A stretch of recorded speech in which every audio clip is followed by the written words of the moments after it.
ఆది కాండము 26వ అధ్యాయం 3 వచనాలను చదువుదాం. ఫస్ట్ ఆది కాండము 26వ అధ్యాయము 1 నుంచి 3 వచనాలు. అబ్రహాము దినములలో వచ్చిన మొదటి కరువు కాగా మరి ఒక కరువు ఆ దేశంలో వచ్చెను. అప్పుడు ఇస్సాకు గెరారులోనున్న ఫిలిస్తీయుల రాజైన అబీమెలెకు నొద్దకు వెళ్ళెను. అక్కడ యెహోవా అతనికి ప్రత్యక్షమై, నీవు ఐగుప్తులోనికి వెళ్ళక నేను నీతో చెప్పు దేశమందు నివసించుము, ఈ దేశమందు పరవాసివై ఉండుము, నేను నీకు తోడై ఉండి నిన్ను ఆశీర్వదించేదను. అలాను ఆపు జోలు పెడుతారు వాళ్ళిద్దరు. కొంచెం ఆపు వాక్యం వినమని. రైట్. సో ఆది కాండం 26వ అధ్యాయంలో అబ్రహాం దినములలో వచ్చిన మొదటి కరువు గాక మరి ఒక కరువు ఆ దేశములో వచ్చెను. అప్పుడు ఇస్సాకు గెరారులోనున్న ఫిలిస్తీయుల రాజైన అబీమెలెకు నొద్దకు వెళ్ళెను. సో ఇక్కడ అబ్రహాము గురించి, తర్వాత ఇస్సాకు, అబ్రహాము వాగ్దాన కుమారుడైన ఇస్సాకు గురించి కూడా ఇక్కడ వివరణ ఆది కాండం 26వ అధ్యాయంలో మనకు కనిపిస్తుంది. రైట్. సో ప్రతి ఒక్కరు కూడా శ్రద్ధగా వినాల్సిందిగా నేను మనవి చేస్తున్నాను. బికాస్ దేవుని వాక్యం శ్రద్ధగా విన్నప్పుడు అది మీ జీవితంలో పనిచేస్తారు. మన ప్రార్థన కన్నా అతీత శక్తివంతమైనది దేవుని వాక్యం. మనం చేసే ఉపవాసం కన్నా వాక్యం శక్తివంతమైనది. మనం చేసే మంచి కార్యాల కన్నా ఎక్కువగా వాక్యం శక్తివంతమైనది. ఈ వాక్యం మన జీవితంలో పనిచేస్తే మన విశ్వాసం అనేది దేవుని విషయంలో గణపరచబడుతుంది. కాబట్టి శ్రద్ధగా వాక్యం వింటే ఈ వాక్యం మన జీవితంలో పనిచేయడానికి ఆస్కారం ఉంటుంది. రైట్. సో ఇక్కడ 26వ అధ్యాయం 1వ వచనం చూస్తే, అబ్రహాము దినములలో వచ్చిన మొదటి కరువు గాక. సో ఇక్కడ దేవుడు ప్రోటోకాల్ని పాటిస్తూ వస్తాడు, మన యేసుక్రీస్తు ప్రభు. సో అందరికీ అబ్రహాం తెలుసు, అందరికీ అబ్రహాం గురించి తెలుసు. అబ్రహాములో దేవుడు చేసిన అద్భుతమైన శక్తి కలిగిన వాగ్దానం అనేక దేశములకు ఆయనను తండ్రిగా చేసి ఆయన నుండి అనేక దేశాలు వస్తాయని అబ్రహాంకి వాగ్దానం చేసిన విషయం మనకు తెలుసు. అయితే అబ్రహాము దినములలో కరువు వచ్చినప్పుడు దేవుడు ఆయనని గొప్పవాడిగా చేయడానికి ఆ స్థలములో నడిపించారు. ఇప్పుడు వాళ్ళ కుమారు అబ్రహాము కుమారుడైన ఇస్సాకు యొక్క విషయాలలో ఇక్కడ వివరిస్తున్నారు. 1వ వచనం ఇప్పుడు చదువుదాం. రైట్. అబ్రహాము దినములలో వచ్చిన మొదటి కరువు కాక మరి ఒక కరువు ఆ దేశంలో వచ్చెను. అప్పుడు ఇస్సాకు గెరారులోనున్న ఫిలిస్తీయుల రాజైన అబీమెలెకు నొద్దకు వెళ్ళెను. రైట్. ఇప్పుడు ఇస్సాకు దినములలో కూడా ఏమొచ్చింది? కరువు. అబ్రహాం దినములలో కరువు వచ్చింది. ఆ అబ్రహాము దినములలో వచ్చిన కరువును బట్టి దేవుడు అబ్రహామును గొప్పవానిగా చేశాడు. ఇక్కడ రెండవ కరువు ఇక్కడ అబ్రహాము కుమారుడి యొక్క దినములలో, అనగా ఇస్సాకు ఉన్న దినములలో మరలా కరువు వచ్చిందంట. అక్కడ తినడానికి తిండి లేదు, తాగడానికి నీళ్లు లేవు, సరిగ్గా జీవించటానికి ఏమి కూడా అక్కడ వసతులు లేవు. అయినప్పటికీ వాళ్ళు జీవిస్తూ వస్తున్నారు. అక్కడ ఇస్సాకు సమయంలో దేవుడు అక్కడ 2వ వచనంలో మాట్లాడుతున్నాడు. ఒకసారి చదివితే, అక్కడ యెహోవా అతనికి ప్రత్యక్షమై నీవు ఐగుప్తులోనికి వెళ్ళక నేను నీతో చెప్పు దేశమందు నివసించు. రైట్. ఇక్కడ దేవుడు ఇస్సాకుతో సెలవిస్తున్నాడు, ఒక దేశంలో కరువు వచ్చింది, ఆ దేశానికి నువ్వు వెళ్ళాలి. మంచి దేశం సమృద్ధిగా ఉంది, అక్కడికి వెళ్ళమని మోషే ప్రజలకి చెప్పినట్టు చెప్పట్లేదు. ఇక్కడ ఇస్సాకుతో డీల్ చేస్తున్నాడు, అబ్రహాము వాగ్దానంతో డీల్ చేస్తున్నాడు, యాకోబుతో డీల్ చేస్తున్నాడు, యోసెఫ్తో డీల్ చేస్తున్నాడు, అబ్రహాం వారసత్వంతో, అబ్రహాం యొక్క బ్లడ్ లైన్తో దేవుడు డీల్ చేస్తున్నాడు. అక్కడ ఇస్సాకును ఎక్కడికి పంపిద్దామని దేవుడు ఇస్సాకుతో మాట్లాడుతున్నాడు? కరువు ప్రదేశానికి దేవుడు ఇస్సాకుని పంపిస్తున్నాడు. ఏ ప్రాంతానికి? కరువు. అక్కడ సమృద్ధి లేదు, ఐశ్వర్యము లేదు, సుఖము లేదు, ఆరోగ్యం లేదు. అలాంటి ప్రదేశంలో దేవుడు ఎవరిని పంపిస్తున్నాడు? ఇస్సాకుని పంపిస్తున్నాడు. అర్థమైంది అందరికీ? సో దేవుడు ఇస్సాకును పంపించినప్పుడు దేవుడు మాట్లాడుతున్నాడు కదా, నేను చూపించే దేశానికి నువ్వు వెళ్ళాలా, ఆ దేశం అనేది కరువుగా ఉంది, ఆ దేశంలో వసతులు సరిగా లేవు, కాబట్టి నువ్వు అక్కడికి వెళ్ళి నివసించుము. 3వ వచనం, ఈ దేశమందు పరవాసివై ఉండుము, నేను నీకు తోడై ఉండి నేను ఆశీర్వదించు. ఈ దేశమందు ఏమై ఉండాలంట? పరవాసివై. పరవాసివై అంటే అర్థమైంది? పర్మనెంట్గా ఉండొచ్చు, టెంపరీగా. రైట్. బాగా వినండి. పర్మనెంట్గా ఉండటానికి నేను నిన్ను పంపించట్లేదు. టెంపరీగా ఉండటానికి మాత్రమే, అంటే కొద్ది రోజు కొద్ది సంవత్సరం మాత్రమే ఉండటానికి నేను నిన్ను పంపిస్తున్నాను. ఆ ప్రదేశం ఏంది? కరువు. సమృద్ధి కలిగిన ప్రదేశం కాదు, ఐశ్వర్యం ఉన్న ప్రదేశం కాదు, పాలు తేనెలు అక్కడ ఉన్న ప్రదేశం కాదు. ఆ ప్రదేశం ఏంటి? కరువు. ఆల్రెడీ ఆ దేశంలో ఏమొచ్చేసింది? కరువు వచ్చేసింది. ఆ దేశంలో కరువు వచ్చిన దానిని బట్టి ఆ కరువు ఉన్న దేశంలో దేవుడు ఏం చేస్తున్నాడు? ఒక వ్యక్తిని పంపిస్తున్నాడు. సో ఎంతమంది ఇలాంటి వాగ్దానం మీ లైఫ్లో దేవుడు ఇచ్చినప్పుడు ఎంతమంది అంగీకరిస్తారు?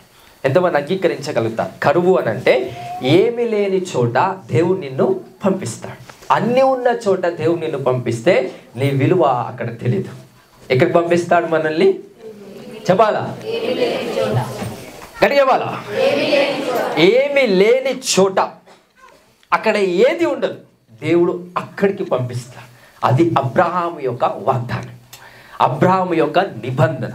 అబ్రహాము కరువు టైంలో దేవుడు అబ్రహాముని ఆ ప్రదేశానికి పంపించాడు, ఇస్సాకుని ఆ విధంగానే పంపించాడు, యాకోబు వాళ్ళ మామ విషయంలో అక్కడికే పంపించాడు.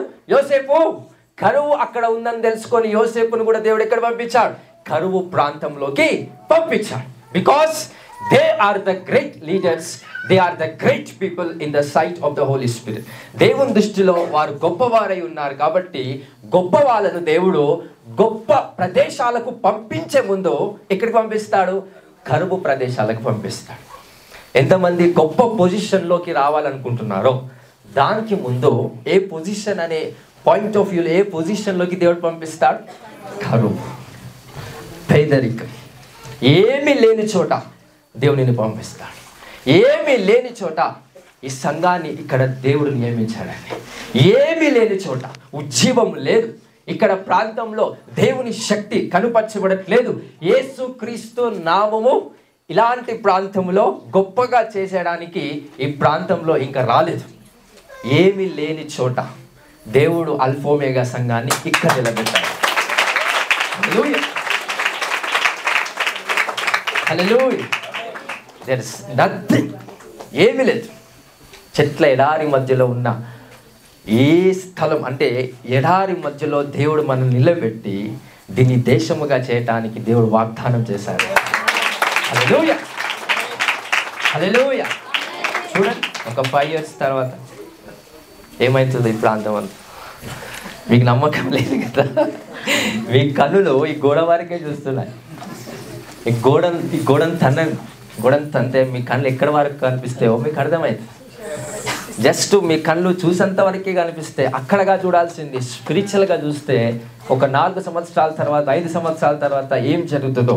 ఈ శూన్యములో దేవుడి మందిరాన్ని కట్టి ఇదే శూన్యములో ఈ మందిరము ద్వారా అనేక ప్రజలకు వెలుగుని మందిరం ద్వారా కలగజేయబోతుంది. హల్లెలూయా, హల్లెలూయా. ఎంతమందికి అర్థమవుతుందండి?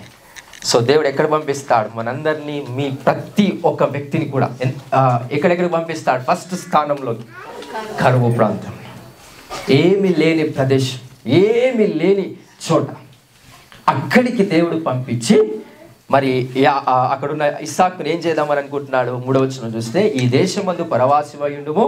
మళ్ళీ ఆ దేశంలో ఎలా ఉండాలని ఆజ్ఞాపిస్తున్నాడు దేవుడు?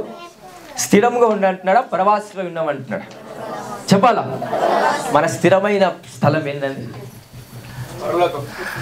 ఏంటిది మన స్థిరమైన స్థలం? ఎల్లకాలం ఉండే స్థలం ఏది మనది? పరలోకం. ఇదంతా, ఈ స్థలం అంతా ఏంది? మనం పరవాసులుగా ఈ స్థలంలోకి వచ్చాం. హల్లెలూయా. ఒకానొక రోజు రాసరాకడ దినములో, లేకపోతే రాసరాకడ ఆలస్యమైతే మరణ దినములలో నీ ఆత్మ నీ శరీరం మళ్ళీ ఎక్కడికి కలుసుకుంటుంది? పరలోక స్థానంలోకి వెళ్ళిపోతుంది. అది అసలైన మన స్థానం, అది అసలైన స్థిరమైన మన విశ్వాస సంబంధమైన గమ్యం. అక్కడికి వెళ్తాం. ఇదంతా ఏంటంట? పరవాస్. హల్లెలూయా. సో అక్కడ ఇస్సాకు కూడా ఏమని ఇస్తున్నాడు వాగ్దానము? ఈ దేశమందు పరవాసివై ఉండుము, నేను నీకు తోడై ఉండి నిన్ను ఆశీర్వదించెదను. దేవుడు ఏం చేయాలనుకుంటున్నాడు? ఇస్సాకును ఆశీర్వదించాలనుకుంటున్నాడు. ఏ స్థలములోకి తీసుకుపోయి దీవించాలనుకుంటున్నాడు? ఒక విషయం చెప్తాను. దేవుడు ఇస్సాకును కరువు ప్రాంతంలోకి తీసుకుపోయాడు. కరువు ప్రాంతంలోకి తీసుకుపోయిన తర్వాత కరువు ప్రాంతాన్ని దేవుడు దీవిస్తలేడు, ఇస్సాకును దీవిస్తున్నాడు. ఎంతమందికి అర్థమైంది? ఆ ప్రాంతాన్ని దేవుడు దీవించలేదు. ఎవరిని దీవించాడు? ఈ ప్రాంతంని దేవుడు దీవించాడు. మిమ్మల్ని దీవిస్తా, సంఘాన్ని దీవిస్తా. ఎప్పుడైతే మీరు దీవించబడతారో మీ ఊరు మీ ద్వారా దీవించబడటానికి ఆస్కారం ఉంటుంది. మీ ప్రాంతం మీ ద్వారా ఆశీర్వదించబడటానికి ఆస్కారం ఉంటుంది. అందుకే దేవుడు మొదటగా ఆయన రాజ్యం మన మీద కట్టాలంటే దేవుడు మొదటగా నిన్ను లేపుకుంటాడండి. నీ ప్రాంతాన్ని కాదు, నిన్నే దేవుడు జీవపరుస్తాడు. నిన్ను ఏర్పాటు చేసుకుంటాడు, నిన్ను ఎన్నుకుంటాడు. నీ ద్వారా ఆయన రాజ్యాన్ని మీ ప్రాంతంలో కట్టుకుంటాడండి. హల్లెలూయా, హల్లెలూయా. ఆ ప్రతి ప్రాంతం కూడా శూన్యం, కరువు కలిగిన ప్రాంతం. నెక్స్ట్ వర్డ్ చూద్దాం ఒకసారి. వర్స్ 4. ఏలయనగా నీకును నీ సంతానమునకును ఈ దేశములని ఇచ్చి నీ తండ్రి అయిన అబ్రహాముతో నేను చేసిన ప్రమాణము నెరవేర్చి ఆకాశ నక్షత్రముల వలె నీ సంతానమును విస్తరింపజేసి ఈ దేశములని నీ సంతానమునకు ఇచ్చెదను. నీ సంతానము వలన సమస్త భూలోకములోని సమస్త జనులు ఆశీర్వదింపబడుదురు. ఏలయనగా అబ్రహాము నా మాట విని నేను విధించిన దాని నా ఆజ్ఞలను నా కట్టడలను నా నియమములను గైకొనని చెప్పాను. రైట్. దేవుడు ఇస్సాకు ఏం చెప్తున్నాడు? మీ తండ్రి అయిన అబ్రహాము నేను చెప్పినట్టు విన్నాడు కాబట్టి అతడు గొప్ప జనముగా అయ్యాడు. నేను చెప్పినట్టు ఆ వ్యక్తి విన్నాడు. మరి ఈరోజు నేను చెప్పినట్టు ఇస్సాకు నేను చెప్పినట్టు నువ్వు వింటే కనుక నువ్వు కూడా అలాగనే దీవించబడతావు. హల్లెలూయా. సో దేవుడు ఇస్సాకులో పెట్టిన గొప్పతనం ఏదైతే ఉందో ఆ గొప్పతనాన్ని బయటికి తీయడానికి దేవుడు ఇస్సాకును ఏ ప్రాంతంలోకి వెళ్ళమని దేవుడు చెప్తున్నాడు? కరువు ప్రాంతంలోకి వెళ్ళమని దేవుడు చెప్తున్నాడు. కరువు ప్రాంతంలోకి వెళ్ళినప్పుడే తన గొప్పతనం బయటపడుతుంది. ఒక విషయం గుర్తుపెట్టు, దేవుడు ఒక ఉన్నతమైన వ్యక్తిని ఉన్నతమైన స్థలములో దేవుడు ఫస్ట్ స్టెప్పే పెడితే ఆ ఉన్నతమైన స్థలములో ఆ వ్యక్తి ఉన్నతమైన వ్యక్తిగా పిలువబడాడు. ఆ ఉన్నతమైన వ్యక్తి ఎప్పుడైతే కరువు ప్రాంతంలోకి వెళ్తాడో అప్పుడు ఆ వ్యక్తి ఉన్నతమైన వ్యక్తిగా పిలువబడతాడు. ఎందుకు అనంటే, ఇప్పుడు ఫర్ అన్ ఎగ్జాంపుల్, అందరూ లక్ష లక్ష లక్ష లక్ష సంపాదించి 1,10,000 సంపాదిస్తున్నాడు అనుకో, వాని గొప్పవానిగా చూస్తామా? 10,000 డిఫరెన్స్. గొప్పవాని చూస్తామా? లేదు. అది అందరు 10,000 సంపాదించి ఇదే 1,10,000 సంపాదిస్తే వీని ఖచ్చితంగా గొప్పవానిగా చూస్తాం.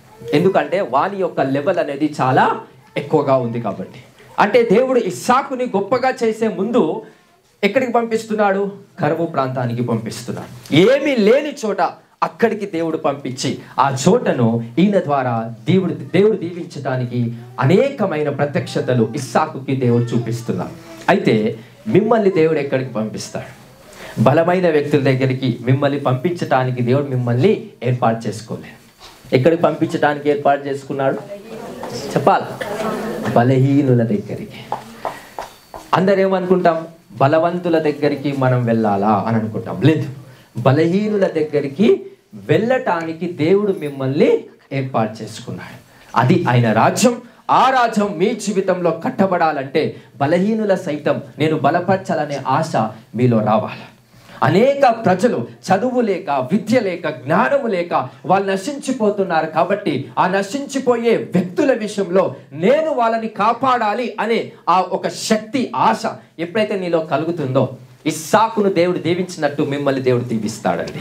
ఇలాంటి ఆశ కలిగిన వారి యొక్క ప్రాణాన్ని దేవుడు తృప్తిపరుస్తాడు. హల్లెలూయా, హల్లెలూయా. ప్రతి ప్లేస్ కూడా స్థిరమైనది కాదు. పరవాసిగా నువ్వు వస్తున్నావు కాబట్టి పరవాసిగానే నువ్వు ఉండాలా. ఎల్లప్పుడూ ఆ స్థలం నీది కాదు. దేవుడు అబ్రహాంతో ఒక నిబంధన చేస్తాడు. ఇజ్రాయెల్లో ఏదైతే దేవుడు అబ్రహాంకి ఒక ల్యాండ్ ఇచ్చాడో ఆ వాగ్దాన పూర్వకమైన ల్యాండ్, ఆ ల్యాండ్ అనేది నీది కాదంటాడు ఒక వచనంలో. మరి అది ఎవరిది? ఆ ల్యాండ్ అంటే నాదే అంటాడు.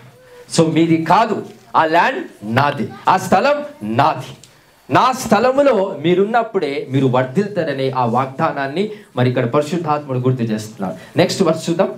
ఇస్సాకు గెరారులో నివసించెను. ఆ చోటి మనుషులు అతని భార్యను చూచి ఆమె ఎవరని అడిగినప్పుడు అతడు ఆమె నా సహోదరి అని చెప్పాను. ఇది ఎక్కడైనారు? అబ్రహాము ఏదైతే సేమ్ సిచ్యువేషన్ ఎవరికి వచ్చింది? ఇస్సాకుకు వచ్చింది. ఇస్సాకు కూడా ఏమని అంటున్నాడు? అక్కడున్న వాళ్ళ భార్య ఒక గెరారులో ఉన్న స్థలానికి వెళ్ళినప్పుడు ఆ చోట మనుషులు అతని భార్యను చూచి ఆమె ఎవరని అడిగినప్పుడు ఈయనేం చెప్తున్నాడు? నా సహోదరి అని అంటున్నాడు. ఎవరు ఆమె? యాక్చువల్గా భార్య. అబ్రహాం కూడా ఒకానొక టైంలో అక్కడున్న రాజుకి ఏమని చెప్తాడు? భార్యను పట్టుకొని నా సహోదరుని అని చెప్తారు. అంటే అబ్రహాం చేసిన పనే ఇస్సాకు కూడా చేస్తున్నాడు. అబ్రహాము ఏ మార్గంలో నడిచాడో ఇస్సాకు కూడా అదే మార్గంలో నడుస్తూ ఉన్నాడు. అబ్రహాము ఏ వాగ్దానం, ఆలోచించండి, అబ్రహాముకు దేవుడు ఏ వాగ్దానం చేశాడో, ఏ ప్రాసెస్ ద్వారా వాగ్దానం నెరవేర్చబడిందో ఇస్సాకు కూడా అదే ప్రాసెస్ ద్వారా వాగ్దానం నెరవేర్చబడుతుంది. మరి మన లైఫ్లో కూడా ఏ ప్రాసెస్ ద్వారా దేవుడు ఆయన వాగ్దానాలు మన జీవితం నెరవేరుస్తాడంటే ఒకే ఒక ప్రాసెస్. అది ఏంటంటే కరువు ప్రాంతంలో లేకపోతే ఏమీ లేని చోట దేవుడు మిమ్మల్ని పంపిస్తాడు. అలాంటి వాళ్ళు ఎవరు అనంటే బలహీనులు, దీనులు. అలాంటి వాళ్ళు జ్ఞానము లేదు, దేవుని గూర్చిన జ్ఞానము లేదు, ఐశ్వర్య సంబంధమైన జ్ఞానము లేదు, దేవుని యొక్క సమాచారము వాళ్ళ దగ్గర లేదు కనుక దేవుడు వాళ్ళ దగ్గరికి మిమ్మల్ని ఏం చేస్తాడు? పంపిస్తాడు. కానీ ఎంతమంది చిరాకు పడతారండి. కొంతమందికి దమాక్ చాలా తక్కువ ఉంటుంది, కొంతమందికి దమాక్ చాలా ఎక్కువ ఉంటుంది. వాడికి దమాక్ సరిగా ఉండదు కాబట్టి వాడు చేసే ప్రతి క్రియలు, వాడు చెప్పే ప్రతి మాటలు వీనికి ఎలా అనిపిస్తాయి? దమాక్ ఎక్కువ ఉన్నోడి కోపం తెప్పిస్తాయా? ప్రశాంతంగా ఉంటాయా? ఏం చేస్తాయి? కోపం తెప్పిస్తాయి. అదే ఈ దమాక్ లేడు ఉంటాడు చూసావా, అదే లెవెల్లో ఇంకోటి ఉన్నాడు అనుకో, వీళ్ళు మాట్లాడితే ఎలా ఉంటుంది? వీళ్ళిద్దరికి శాంతి సమాధానంగా ఉంటుంది. ఫర్ ఎగ్జాంపుల్, ఇద్దరు గుడ్డి వాళ్ళు మాట్లాడినప్పుడు వాళ్ళకి చాలా సమాధానం ఉంటుంది. ఎందుకంటే ఇద్దరు గుడ్డోళ్ళం కాబట్టి ఓడోడు మోసం చేయలేం కాబట్టి. అదే ఒకడు గుడ్డోడు కాదు, నేను గుడ్డోనే అని అనుకోండి, వాడు మోసం చేస్తాడేమో, నన్ను ఎక్కడ తీసుకుపోతాడేమో అనే భయంతో వాడి సమాధానం వాడు కోల్పోతాడు. అందుకే జ్ఞానం లేనంతో ఉంటేనే సమాధానంగా ఉంటాడు. అర్థమవుతుందా? అందరికి అర్థమవుతుందా? జ్ఞానం లేనోడు ఎవరితో ఉంటే సమాధానంగా ఉంటారు. ఇప్పుడు అదే జ్ఞానం కలిగిన వాడు జ్ఞానం లేని వాళ్ళతో ఉంటే సమాధానం వాడు కోల్పోతాడు. అందుకే నువ్వు ఎప్పుడైతే జ్ఞానం లేని వాళ్ళ దగ్గరికి వెళ్తావో వాని శాంతి సమాధానం వాడు కోల్పోతాడు. నీ మీద నిందలు వేయడం స్టార్ట్ చేస్తాడు, నీకు వ్యతిరేకంగా చేయడం స్టార్ట్ చేస్తాడు, నీ విషయంలో అనేకమైన నిందలు వేయడం స్టార్ట్ చేస్తాడు. ఎందుకంటే వాని సమాధానం వాడు కోల్పోతాడు. ఎందుకు కోల్పోతున్నాడు?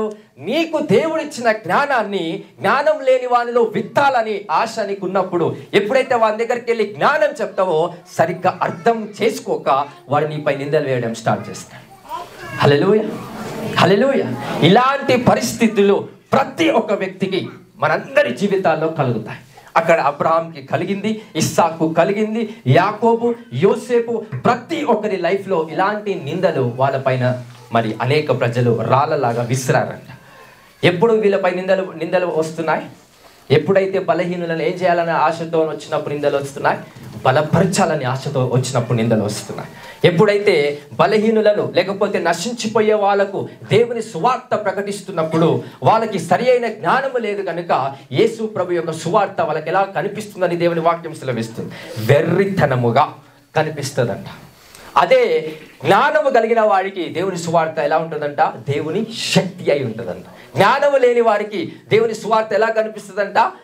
అంటే జ్ఞానము లేని వాడు సువార్తను కూడా వెర్రి చేస్తాడు. అంటే ఏం చేస్తున్నాడు? ఈక్వల్గా చేసుకుంటున్నాడు. అక్కడ జ్ఞానాన్ని కూడా వాని లెవెల్లో తీసుకొచ్చి జ్ఞానాన్ని కూడా జ్ఞానం లేని దానిగా చేస్తాడు. జ్ఞానం లేనివాడు ఎంతమందికి అర్థమవుతుంది? జ్ఞానం లేనివాడు ఏం చేస్తాడు? జ్ఞానాన్ని కూడా జ్ఞానం లేని దానిగా పనిచేసేలా చేస్తాడు. వానికి అది ఉన్న జ్ఞానం. హల్లెలూయా. మరి మనమందరం ఏం చేయాలి? బలహీనుని నువ్వు చూసినప్పుడు నువ్వేం చేయాలి? దేవుని రాజ్యాన్ని నేను కట్టాలని ఆశతో ఉన్నప్పుడు బలహీనులను దేవుని దగ్గరికి పంపిస్తాడు, లేకపోతే నిన్నే బలహీనుల దగ్గరికి పంపిస్తాడు. అనారోగ్య పరిస్థితిలో ఉన్న వారి దగ్గరికి నిన్ను దేవుడు పంపిస్తాడు. అది కరువు ప్రాంతం. బలహీనుల దగ్గరికి దేవుడిని పంపిస్తాడు, అదే కరువు ప్రాంతం. ఆ ప్రాంతంలో ఏ రాజ్యాన్ని కట్టాలి? మీ రాజ్యాన్ని కాదు, ఎవరి రాజ్యాన్ని కట్టాలి అంటే చెప్పాలా? యేసయ్య రాజ్యాన్ని అక్కడ కట్టినప్పుడు ఆ రాజ్యము ద్వారా నీకు వచ్చే శక్తి, బలం, ఘనత, మహిమ నీ ద్వారా అనేక ప్రజలకు వెలుగు అనేది పంచి పెడతాడు దేవుడు. హల్లెలూయా, హల్లెలూయా. సార్ ఇక్కడ ఈ వర్సెస్ చూస్తే ఒక్కసారి 11వ వచనం, 12వ వచనం ఒకసారి చదవండి. ఇస్సాకు ఆ దేశమందున్నవాడై విత్తనము వేసి ఆ సంవత్సరము 100 ఫలము పొందెను. రైట్. ఇస్సాకు ఏం చేశాడంట? అక్కడ దేశం అంతా పాడైపోయింది. ఎవడెన్ని విత్తనాలు వేసినా కానీ ఫలిస్తలేదు. భూమి వాళ్ళకి సపోర్ట్ చేయట్లేదు. అందుకే దేవుడు భూమిని ఆశీర్వదించలేదు. ఎవరిని ఆశీర్వదించారు? ఇస్సాకు. మిగతా వాళ్ళు కూడా విత్తనాలు వేసుకుంటూ పోతున్నారంట. ఫలిస్తలేదు భూమి, ఎందుకంటే భూమి అక్కడ శపించబడ్డాలి. కానీ ఎవరు వేస్తే ఫలించింది? శాపకరమైన భూమిలో కూడా ఆశీర్వదించబడిన ఇస్సాకు విత్తనం వేస్తే అది 100 ఫలించింది. అంటే నీ శాపంలో కూడా ఆశీర్వాదం అనేది గొప్పది అని ఇక్కడ దేవుడు నిర్ధారణ చేస్తున్నాడు. Your blessing is greater than your curse. Hallelujah. అంటే శాపకరమైన స్థలములోకి వెళ్ళి కూడా నువ్వేం చేయబడాలా? ఆశీర్వదించబడాలి. హల్లెలూయా.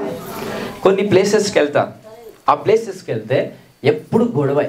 కొన్ని స్థలాలకి వెళ్తే, కొన్ని ఇంట్లకి వెళ్తే, కొన్ని గృహాలకి వెళ్తే ఎప్పుడు చూసినా గొడవే ఉంటుంది. కొట్టుకుంటారు, పోలీస్ కేసులు, కోర్టు కేసులు, ఎప్పుడు గొడవనే ఉంటుంది వాళ్ళ లైఫ్లో. అంటే వాళ్ళ దగ్గరికి వెళ్ళి నువ్వు వాళ్ళకు ఒక సువార్తమానము చెప్పే కలిగే శక్తి నీలో దేవుడు పెట్టినప్పుడే దేవుడు వాళ్ళ దగ్గరికి నిన్ను పంపిస్తాడు. హల్లెలూయా. ఒకటి చెప్తా బాగా. జెనసిస్ చాప్టర్ 6లో దేవుడంట దూతలను పంపించాడు. ఈ లోక ప్రజలందరికీ దేవుని జ్ఞానం తెలియాలని దేవుడు దూతలను కొని పంపించారు. మనుషులు అప్పటికి దేవుని జ్ఞానం లేదు కనుక స్టార్టింగ్లో ఆయన ఏంజల్స్ని ఈ భూమి మీదకి పంపించారు. ఆ ఏంజల్స్ రెక్కలతో వచ్చే ఏంజల్స్ కాదు, అది కూడా మానవులలాగా ఉన్న శక్తి కలిగిన దూతలను. అలాంటి దూతలను దేవుడు పంపించినప్పుడు ఈ దూతలు ఏం చేశాయంటే భూమి మీదకి వచ్చి దేవుని రాజ్యాన్ని కట్టండి నాయన అంటే వాళ్ళ రాజ్యాన్ని వాళ్ళు కట్టుకున్నారు. బాగా విన్నాను. ఈ దూతలు ఏం చేస్తాయి? దేవుని రాజ్యాన్ని కట్టండి అంటే ఇవన్నీ ఏం చేశాయి? వాళ్ళ కుటుంబాలను అవి కట్టుకున్నాయి. ఈ బాగానే ఉంది. దేవుడు వాళ్ళను శిక్షించి రెండోది, ఈ పాపం చేస్తున్నాయి కదా, చేస్తున్నప్పుడు అంట కొన్ని దూతలు పైన చూస్తున్నాయంట. ఇవి పాపం చేస్తున్నాయి దూతలు, పాపం చేస్తున్న దూతలు అని. కొన్ని దూతలు వాచర్స్ అంటారు దాన్ని, పైకేం చూస్తున్నాయంట. పైకేం చూస్తున్న దూతలను ఇవన్నీ పాపం చేసిన తర్వాత కుటుంబాలను కట్టుకుంది కదా, దేవుని రాజ్యం కట్టమంటే కుటుంబాలను కట్టుకున్నాయి దూతలని. అయితే కొన్ని దూతలు పైకేం చూస్తున్నాయి కదా, అవి ఏం పాపం చేయలేదు. దేవుడంట వాటిని కూడా శిక్షించిందంట. దేన్ని? ఈ కిందున్న భూమి మీద ఉన్న వాటి దూతలే కాదు, ఏవైతే పైనున్న దూతలు ఈ కింద వాటిని చూస్తూ ఉన్నాయో దేవుడు దాంట్లను కూడా ఏం చేశాడు? శిక్షించాడు. మరి అవేం పాపం చేశాయి? పాపాన్ని ఏం చేశాయి? చూసాయి. That's also sin. ఒక బలహీనుడు నీ ముందు ఉన్నప్పుడు ఎప్పుడైతే నువ్వు చూసి కాముషిగా ఉంటావో దేవునికి తీర్పు తీరుస్తాడండి. You have to understand this dimension of the Holi Spirit. ఒక బలహీనుడు లేకపోతే ఒక నశించిపోయే ఒక వ్యక్తి నీ ముందు ఉన్నాడంటే దేవుడు అతని దగ్గరికి నిన్ను తీసుకొని వెళ్తున్నాడు. ఎందుకు? ఆయన రాజ్యాన్ని కట్టడానికి. అలాంటి పాపం చేసే వాడిని దేవుడు శిక్షిస్తాడు. కానీ పాపం చేసే వాడిని కూడా నువ్వు చూసుకుంటున్నావంటే అలాంటి దూతలకు నువ్వు సమానుడిగా ఉంటావండి. హల్లెలూయా. ఈరోజు we have to construct the kingdom of Jesus on this earthly realm. ఈ యొక్క భూమి మీద దేవుని యొక్క రాజ్య పునాదులు మీ ద్వారా కట్టబడును గాక. హల్లెలూయా. రైట్. ఇస్సాక్ ఏం చేస్తున్నాడు? విత్తనాలు వేస్తే ఆ భూమి ఫలం ఇస్తుందంట. అలాగని భూమి ఆశీర్వదించబడిందా? లేదు. ఎవరు ఆశీర్వదించబడ్డారు? ఇస్సాక్. హల్లెలూయా. ఇస్సాకు దీవించబడ్డాడు. దీవించబడిన ఇస్సాకు విత్తనాలు విత్తడం వల్ల ఫలం అనేది 100 కలిగింది. నెక్స్ట్ వచ్చుతాం. అతడు మిక్కిలి గొప్పవాడు వరకు క్రమక్రమముగా అభివృద్ధి పొందుచు వచ్చెను. మిక్కిలి గొప్పవాడయ్యేంత వరకు ఏ ప్రాసెస్ చూడండి ఒకసారి. ఒకేసారి గొప్పవాడు కాలేదు. మిక్కిలి అంటే అతి ఎక్కువగా గొప్పవాడయ్యేంత వరకు ఏం చేసుకుంటూ వస్తున్నాడంట? క్రమక్రమముగా. ఎలా ఎలా అందరూ అన్నాడు ఒకసారి. క్రమ అంటే ఒక్కొక్క స్టెప్. మనలో అట్లా కాదు. ఈరోజు ప్రేర్ చేస్తే రావాలి 2 లక్షల శాలరీ, రైట్? సో అలాంటి మనస్సు కలిగిన వారిని దేవుడు దీవించాడు. ఇస్సాకుని దేవుడు దీవించినప్పుడు అతడు ఎక్కువగా గొప్పతనంలోకి వెళ్ళడానికి ఎలా ప్రాసెస్తో చేత దీవించబడ్డాడు? క్రమక్రమం. ఎంతమంది అయితే క్రమక్రమముగా సంఘమైనా, మనిషి అయినా, సొసైటీ అయినా, నీ ఫైనాన్షియల్ సిచ్యువేషన్ అయినా, ఏదైనా క్రమక్రమముగా వెళ్ళినప్పుడే అది స్థిరపరచబడుతుంది. హల్లెలూయా. కొంతమంది ఎలా బ్లెస్ అవుతారంటే స్పిరిచువల్గా వాళ్ళకి అనాయింటింగ్ వస్తుంది. మొత్తం ఒకేసారి నూనె, ఒకేసారి నీళ్ళు, ఒకేసారి పాలు, ఒకేసారి రక్తం అన్నీ ఒకేసారి పోసుకుంటారు వాళ్ళు. అప్పుడు వాడు చచ్చుకుంటాడు. అర్థమవుతుంది కదా? ఒకరోజు నూనె, ఒకరోజు తేనె, ఒకరోజు నీళ్ళ, ఇవన్నీ స్టెప్ టు స్టెప్ వాళ్ళు రిసీవ్ చేసుకున్నప్పుడే అది స్థిరపరచబడుతుంది. హల్లెలూయా, హల్లెలూయా. అందరికి అర్థమవుతుందిగా? అంటే ఒకేసారి దేవుడు దీవించటానికి ఆయనకి శక్తి లేక కాదు, మీరు అది రిసీవ్ చేసుకోవడానికి మీకు శక్తి లేక ఆయన ఎలా దీవిస్తున్నాడంట? క్రమం, స్టెప్ టు స్టెప్. అందుకే ఏమంటామంటే చర్చికి రండి అని అంట. ఇప్పుడు కొంతమంది చర్చికి రాకుండా వాడు బ్లెస్ అయిపోతుంది. ఒకేసారి రోగం పంచలేకపోతుంది. ఒకే ప్రార్థనకి క్రమంగా చేసిన ప్రార్థనల వల్ల ఆశీర్వదించబడ్డాడా? ఒకే ప్రార్థనకు వాడి రోగం పోతుంది, వాడు కూడా పోతాడు, దేవునికి దూరం అవుతాడు. కొద్ది రోజుల తర్వాత లోకానికి కూడా దూరం అవుతాడు. మరి ఎలా స్వస్థత రావాలి, ఎలా ఆశీర్వదించబడాలి, ఎలా దేవుని వాక్యములలో స్థిరపరచబడాలంటే క్రమం. ఒకసారి అనండి. రైట్, వాళ్ళని ఒకసారి. క్రమముగా, step to step. When you follow the Lord Jesus, you will become like Jesus. Hallelujah. యేసుక్రీస్తు ప్రభు కూడా ఒకేసారి ఆరోహణం అయిపోలేదు. ఆయన ఫస్ట్ కిందికి వెళ్ళి తర్వాత ఆరోహణమయ్యాడు. నెక్స్ట్ వర్స్ చూద్దాం. అతనికి గొర్రెల ఆస్తియు, గొడ్ల ఆస్తియు, దాసులు, గొప్ప జన సమూహమును కలిగినందున ఫిలిస్తీయులు అతని యందు అసూయపడిరి. ఎవరు అసూయపడ్డారు?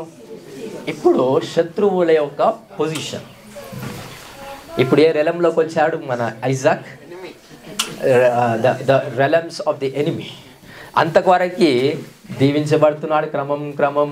క్రమముగా ఆశీర్వదించబడుతున్న ఒకానొక టైంలో ఎవరు రైజ్ అవుతున్నారు? ఇప్పుడు శత్రువులు వ్యతిరేకంగా అతని విషయంలో నిలబడుతున్నారు. హల్లెలూయా. శత్రువులు ఎప్పుడైతే నిలబడతారో నీ విశ్వాసము అటు ఇటు కాకుండా చూసుకోండి. శత్రువులు ఎవరికి ఉంటారంటే ఆశీర్వదించబడుతున్న వ్యక్తులకే ఉంటారు. దీవించబడని వ్యక్తులకి శత్రువులు ఉండరు. ఒకవేళ వాళ్ళు అనుకుంటే వాళ్ళ పొరపాటు అది. హల్లెలూయా. ఎవరికి ఉంటారు శత్రువులు? ఎవరికి ఉంటారు? రైట్. నువ్వు ఏ విషయంలో దీవించబడ్డావో, ఉదాహరణకి నేను వాక్యం విషయంలో, వాక్యం చెప్పే విషయంలో నేను దీవించబడతానంటే వాక్యం చెప్పేవాడే నాకు శత్రువు అవుతాడు. హల్లెలూయా, హల్లెలూయా. చీఫ్ మినిస్టర్కి శత్రువు సర్పంచా, ఇంకో అవతల ఆ చీఫ్ మినిస్టర్ క్యాండిడేటా? ఎవరుంటారు? లెవెల్ చూడండి. అర్థమవుతుందా? ధనవంతుడికి పేదవాడు శత్రువు అవుతాడా? ధనవంతుడు శత్రువు అవుతాడా? హల్లెలూయా, హల్లెలూయా. అందుకే సాతానంట ఈ యొక్క ప్రిన్సిపల్ని వాడుకొని సంఘం వారికే శత్రువులు అయ్యేటట్టు చూస్తాడు. ఎందుకంటే ఇది క్రమం. సాతానుగాడు ఖచ్చితంగా పాటిస్తాడు. మనుషులు పాటించరు దేవుడు చెప్పిన ప్రిన్సిపల్స్. సాతానుగాడు క్రమముగా సంఘాన్ని ఏం చేస్తాడు? నాశనం చేస్తాడు. దేవుడేమో క్రమముగా సంఘాన్ని దీవించాలనుకున్నప్పుడు సాతాను ఏం చేస్తాడు? క్రమక్రమముగా నాశనం చేయాలని అనుకుంటాడు. కానీ సంఘము ఎప్పుడైతే బలముగా ఉంటుందో, ఆశీర్వదించబడినట్టుగా సంఘం ఉంటుందో, వాడు ఏ విషయంలో కూడా నాశనం చేయడానికి వీల్లేదండి. హల్లెలూయా, హల్లెలూయా. సో శత్రువులు ఇస్సాకుకి తయారవుతున్నారా లేదా? ఇప్పుడు ఏ పొజిషన్కి వచ్చినప్పుడు శత్రువులు తయారయ్యారు అంటే ఫిలిస్తీయులు కూడా ధనవంతులే, ఫిలిస్తీయులు కూడా గొప్పవాళ్ళే. కాబట్టి ఇప్పుడు ఆ ఇస్సాకు తక్కువ స్థానంలో ఉన్నప్పుడు ఫిలిస్తీయులు ఏమని అన్నారు? అతన్ని ఏమనలేదు. ఎప్పుడైతే ఇస్సాకు గొప్పవాడయ్యాడో ఆయనకు సమానులుగా ఫిలిస్తీయులు కూడా అయ్యారు. కాబట్టి ఆ ఫిలిస్తీయులు ఇతనికి శత్రువులుగా మార్చబడ్డారు. కానీ దేవుడు ఎవరి పక్షమున ఉంటాడు? న్యాయమును ప్రేమించు వారి పక్షముననే దేవుడు నిలబడి ఉంటాడంట. కనికరాన్ని ప్రేమించు వారి పక్షముననే దేవుడు ఉంటాడంట. హృదయానికి ఎప్పుడైతే మనస్ఫూర్తిగా ఆరాధిస్తామో దేవుణ్ణి, వాళ్ళ పక్షమునో దేవుడు ఉంటాడని ఆయన వాక్యంలో సెలవిస్తున్నాడు. నెక్స్ట్ వర్స్ చూద్దాం. 15th verse. అతని తండ్రి అయిన అబ్రహాము దినములలో అతని తండ్రి దాసులు త్రవ్విన బావులన్నిటినీ ఫిలిస్తీయులు మన్ను పోసి పూడ్చివేసిరి. ఈ ఫిలిస్తీయులు ఏం చేశారంట? అబ్రహాము త్రవ్విన బావులన్నీ కూడా అబ్రహాం చనిపోయిన తర్వాత, అంటే వాళ్ళ తండ్రి చనిపోయిన తర్వాత మట్టి పోసి పూడ్చేశారు. మనోడు ఏం చేస్తాడు ఇప్పుడు? ఇస్సాక్ ఏం చేస్తాడు? నెక్స్ట్ వర్సెస్లో ఉంటా. ఇస్సాక్ ఏం చేస్తాడంటే ఆ బావులన్నీ మళ్ళీ తవ్విస్తాడు. పూజ చేసిన వాటిని తవ్వించటానికి కుమారుడిగా పుట్టాడు ఇస్సాక్. మీ జనరేషన్ ఏం చేస్తుందండి? తండ్రి పూడిస్తే కుమారుడు ఇంకెక్కువ పూడుస్తాడు. తండ్రి మట్టితో పూడిస్తే కుమారుడు రాళ్ళు పెట్టి పూడుస్తాడు. అట్లా తయారవుతుంది జనరేషన్. ఏం చేస్తుంది జనరేషన్? మీ తండ్రులు ఎన్నో విధాలుగా ఎన్నో పూడ్చారు ఆశీర్వాదాలు. Generation I'm speaking to you. పెద్దవాళ్ళు అందరికీ తల్లిదండ్రులు ఉన్నారు కాబట్టి ప్రతి ఒక్కరితో నేను మీతో మాట్లాడుతున్నా. సో మీ ఒక తండ్రుల జనరేషన్స్ మీకు రావాల్సిన ఆశీర్వాదాలు ఏం చేశారు? సమాధిలాగా పూజ చేశారు. మీరు దాని మీద పునాది వేసి గోడలు కట్టి దాని మీద ఉన్నారు. మీరు అయ్యా నన్ను దీవించు, అయ్యా నన్ను ఆశీర్వదించు అని ప్రార్థన చేస్తే కాదు. ఆ పునాదులు ఏవేవైతే ఉన్నాయో, లేకపోతే వాళ్ళు ఏవేవైతే పూడ్చారో మళ్ళా త్రోవి దాని నుంచి వచ్చే నీరు జీవా నది ఎప్పుడైతే మీరు త్రాగుతారో అది నిజమైన ఆశీర్వాదానికి సూచనగా పనిచేస్తారు. Hallelujah, hallelujah. So what kind of a digging I'm speaking? ఎలాంటి త్రవ్వకాల గురించి నేను మాట్లాడుతున్నానంటే word of the living God, దేవుని వాక్యాన్ని లోతుగా ఆలోచించాలి. మీద కాదు. ఎలాగ ఆలోచించాలి? దేవుని వాక్యం లోతుగా ఆలోచించాలి. మీ శత్రువుల గురించి ఎలా ఆలోచిస్తారు? మీద ఆలోచిస్తారా? లోతుగా ఆలోచిస్తారా? వానికి ఎంతమంది కొడుకులు ఉన్నారు, వానికి ఎంతమంది బిడ్డలు ఉన్నారు, వాని భార్య ఏం చేస్తుంది, వాళ్ళ ఇంట్లో ఏం పని చేస్తాడు, వీడేం పని చేస్తాడు, వానికి ఏమైనా కారు ఉందా, బైక్ ఉందా, వాని మీద ఏమైనా పోలీస్ కేసు ఉందా, ఎంత ల్యాండ్ ఉంది. ఎవరి గురించి తెలుసుకుంటాం? స్నేహితుని గురించి ఎక్కువ తెలుసుకో. ఎవరి గురించి? శత్రువు గురించి ఎక్కువ తెలుసుకోవాలని ఆశ. దాన్నే లోతుగా తోమడం. హల్లెలూయా. అంటే మన గురించి మనం ఆలోచించాల్సింది పోయి శత్రువుల గురించి ఆలోచించేటట్టుగా నువ్వు మారిపోయావు. ఈరోజు మీకు విడుదల కలుగునుగాక. I speak deliverance in the name of Jesus. Hallelujah, hallelujah. ఒకవేళ నీకు సమానముగా నీ శత్రువు లేకపోతే వాడు నీ శత్రువు కాడండి. మోసపోకండి. ఎంతమందికి అర్థమైంది? నేను మళ్ళీ చెప్తాను, కొంచెం జ్ఞానం సంపాదించాలి. నీకు సమానుడిగా ఒక వ్యక్తి వ్యతిరేకుడు వస్తే వాడిని శత్రువుగా అంగీకరించండి. వాడికి సమానుడుగా, ఉదాహరణకి నెలకు 10 లక్షలు సంపాదిస్తున్నాను వ్యాపారం చేసి, ఇంకొక ₹1,00,000 సంపాదిస్తున్నాను. అరే నేను నీతో పోరాడతారా అని అంటే అసలు వాని గురించి ఆలోచించకండి. ఎందుకు? వాడు నీ శత్రువా కాదు. కానీ వాడు అంటాడు అరే నేను నీ శత్రువునా. ఎందుకు అని అంటే వాని లెవెల్లో నువ్వు ఉన్నావు, కానీ వాని లెవెల్లో నువ్వు ఉన్నావు, కానీ నీ లెవెల్లో వాడు లేవు. సో ఇది అర్థం చేసుకో. సో శత్రువు అనేవాడు నీ లెవెల్లో ఉండాలి. శత్రువు అనేవాడు నీ లెవెల్లో లేకపోతే వాడు శత్రువుగా పరిగణించబడడు. హల్లెలూయా. రియల్ ఎస్టేట్ చేసే వాళ్ళకు ఎవడు శత్రువులు ఉంటాడు? ఎవరు ఉంటాడు? వాళ్ళే ఉంటారా లేకపోతే దొంగలు ఉంటారా? తాగుబోతులు ఉంటారా? ఎవడుంటాడు? వాళ్ళే ఉంటారు. హల్లెలూయా, హల్లెలూయా. ఏ విషయంలో నీకు శత్రువులు ఉన్నారో ఆ విషయంలో నువ్వు ఆశీర్వదించబడడానికి సాక్ష్యం. హల్లెలూయా. యేసుక్రీస్తు ప్రభుకి ఎక్కడెక్కడ శత్రువులు ఉన్నారు? ఏ విషయంలో ఉన్నారు? ఏ విషయంలో యేసు ప్రభుకి శత్రువులు ఉన్నారు? అన్ని విషయాలలో యేసు ప్రభుకి శత్రువులు ఉన్నారంటే యేసుక్రీస్తు ప్రభు అన్ని విషయంలో దీవించబడ్డాడు అని సాక్ష్యం. హల్లెలూయా, హల్లెలూయా. మరి ఈరోజు మీ శత్రువులు ఎవరుంటారంటే పనికిరానోడు మీ శత్రువు అయితే. ఏ పొద్దుగా లేచి పచ్చి గుడంబ తాతాడు వాడు, ఆడు మీ శత్రువు అయ్యాడు. అసలు అంగీకరిస్తారా వాడిని మీ శత్రువు అన్నట్టు? అంగీకరిస్తారు మీరు. ఆడు నా శత్రువు, వాడిని ఎప్పుడన్నా కొట్టి తీరాలి. అసలు వాడు శత్రువే కాదు. ఎందుకంటే దేవుని యొక్క శక్తితో చెప్తున్నారు, మీ లెవెల్ వేరండి, మీ పొజిషన్స్ వేరు, మీ మైండ్ సెట్ వేరు. యేసుక్రీస్తు వాక్యం మీకు తెలుసు కాబట్టి, మీరు దీవించబడ్డారు కాబట్టి మీ దీవెన యొక్క స్థాయి వేరు. హల్లెలూయా, హల్లెలూయా. ఒక విషయం చెప్తాను, మీకు అర్థమయ్యే రీతిగా ఒక విషయం చెప్తాను. విత్తనం ఉన్న స్థలములో ఫలం ఉంటుందా? అర్థమవుతుందా? విత్తనం ఉన్న స్థలములో ఫలం ఉంటుందా? విత్తనం భూమిలో ఉంటుంది, ఫలం పైన ఉంటుంది. అవునా కాదా? విత్తనం ఏడుంటుంది? కింద. ఫలం గొప్పదా, విత్తనం గొప్ప? కొంతమంది ఫలం అంటారా? విత్తనం వేసేవాడు ఫలాన్ని ఆశిస్తాడు, ఫలం రాక మునుపు విత్తనాన్ని ఆశిస్తాడు. Right, let me crack this. Humility gives you power. దీన మనస్సు కలిగిన వాడు దేవుని యొక్క రాజ్యాన్ని స్వతంత్రించుకుంటాడు అని మనకి మత్తయి సువార్తలో ఉంది. సో ప్రతి ఒక్కరు కూడా ఫలాన్ని చూస్తారు, విత్తనం లేకుండా. ఏం చూస్తారు? ఫస్ట్ ఫలాన్ని చూస్తారు. ఏమి లేకుండా? దేవుడు నీ చేతులలో ఫలాన్ని పెట్టాడు. ఏం పెడతాడు? విత్తనం. విత్తనం దేనికి సాదృశ్యంగా ఉందో చెప్తా. విత్తనం దేవుని వాక్యానికి సాదృశ్యం ఉంది. విత్తనం మీరు సంపాదించిన డబ్బుకు సాదృశ్యం ఉంది. విత్తనం మీరు పడిన కష్టానికి సాదృశ్యం ఉంది. ఫలం ఏంటి?